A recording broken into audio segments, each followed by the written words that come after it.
तो अभी recently next Spiderman movie मतलब स्पाइडरमैन 4 से कुछ खबर आई है। मैं बात कर रहा हूँ एमसीयू के नेक्स्ट स्पाइडरमैन की, मतलब नो वे होम के आगे की स्टोरी की।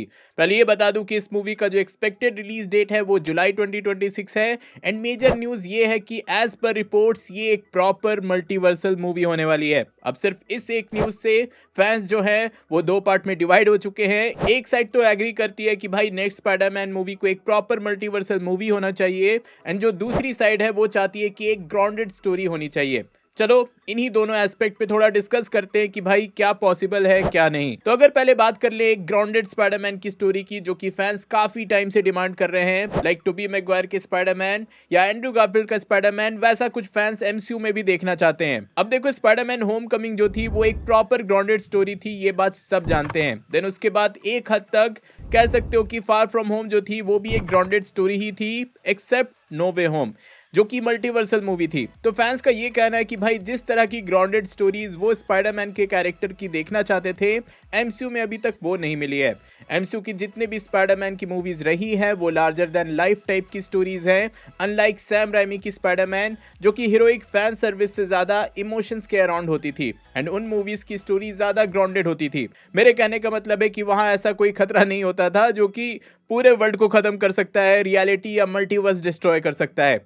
उन मूवीज में स्पाइडरमैन को एक proper friendly neighbourhood super hero के जैसा दिखाया गया था, जहां कोई दूसरा कैरेक्टर स्पाइडरमैन की हेल्प नहीं कर रहा हो, वो पूरी तरह से अपने पे ही डिपेंडेंट हो। और ऐसी एक स्पाइडरमैन की स्टोरी फैंस अब डिमांड कर रहे हैं कि एक मैच्योर स्पाइडरमैन जो कि अपने पावर्स का प्रॉपर यूज कर सकता हो। नो वे होम के बाद ये पॉसिबल भी है क्योंकि भाई वहां वो कैरेक्टर प्रॉपरली मैच्योर हो चुका है। तो अब एक ग्राउंडेड स्टोरी हमें देखने को मिले। इसके ऊपर से एमसीयू में स्पाइडरमैन की एंट्री के बाद से फैंस इस कैरेक्टर का कुछ यूनिक टीम अप भी देखना चाहते थे, और वो भी बहुत टाइम से। अब देखो वैसे तो स्पाइडरमैन एंड डेडपूल को साथ में देखना एक यूनिक एक्सपीरियंस होगा ही, जो कि कॉमिक बुक्स में भी था, बट सबसे ज्यादा डिमांड जो है वो है स्पाइडरमैन एंड डेयरडेविल को साथ में देखना, जहां ऑब्वियसली किंगपिन मेन विलन हो। आपको पता ही होगा कि डेयरडेविल और किंगपिन की जैसी राइवलरी है, वैसा ही कुछ एंगल स्पाइडरमैन और किंगपिन का भी है, मतलब दोनों एक दूसरे के कट्टर दुश्मन हैं। एनिमेटेड शो या कॉमिक बुक रीडर्स ये बात बहुत ही अच्छे से जानते हैं। तो वैसा ही कोई ग्राउंडेड स्टोरी फैंस अब स्पाइडरमैन के साथ देखना चाहेंगे,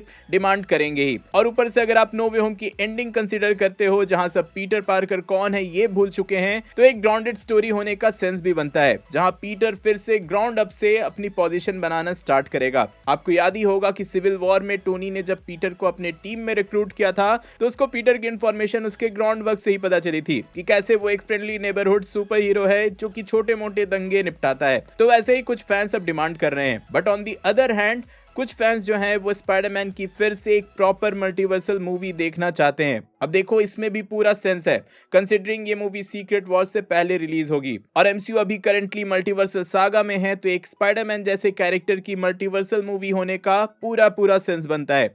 और कॉमिक बुक को कंसीडर करते हुए अगर इस कैरेक्टर को वहां भी देखोगे तो ये एक ग्राउंडेड कैरेक्टर भी है, जहां किंगपिन डेयरडेविल जैसे कैरेक्टर इसके साथ दिखते हैं। But on the other hand अगर वहां कोई सबसे पॉपुलर मल्टीवर्सल कैरेक्टर है तो वो भी स्पाइडरमैन ही है। भाई ये कितना बड़ा मल्टीवर्सल कैरेक्टर है, इसी से पता चलता है कि स्पाइडरमैन से रिलेटेड पूरे मल्टीवर्स को अपना नाम स्पाइडर वर्स तक दिया गया है। एंड रिसेंट में आई Spiderman into the spider verse across the spider verse एक बहुत ही अच्छा एग्जांपल है कि फैंस एक मल्टीवर्सल मूवी को भी देखना चाहते हैं, इसके लिए भी रेडी हैं। यार जब एनिमेटेड में ये मूवी इतनी सक्सेसफुल हो सकती है, ऑस्कर्स तक मिल सकता है, तो भाई लाइव एक्शन में क्या ही इशू होगा। आई डोंट थिंक कि मल्टीवर्स से कोई प्रॉब्लम यहाँ होना चाहिए। जितने वेरिएंट्स हमें स्पाइडरमैन के कॉमिक बुक में दिखाए जा चुके हैं, एनिमेटेड मूवीज में दिखाए जा चुके हैं, उतने किसी दूसरे सुपर हीरोज के हैं ही नहीं। एंड सेम वे में जितनी मल्टीवर्सल स्टोरीज स्पाइडरमैन की है, उतनी किसी और कैरेक्टर की भी नहीं है। यार अभी खुद देख लो कि लाइव एक्शन में इसकी स्पाइडरमैन नोयर की एक सीरीज आने वाली है,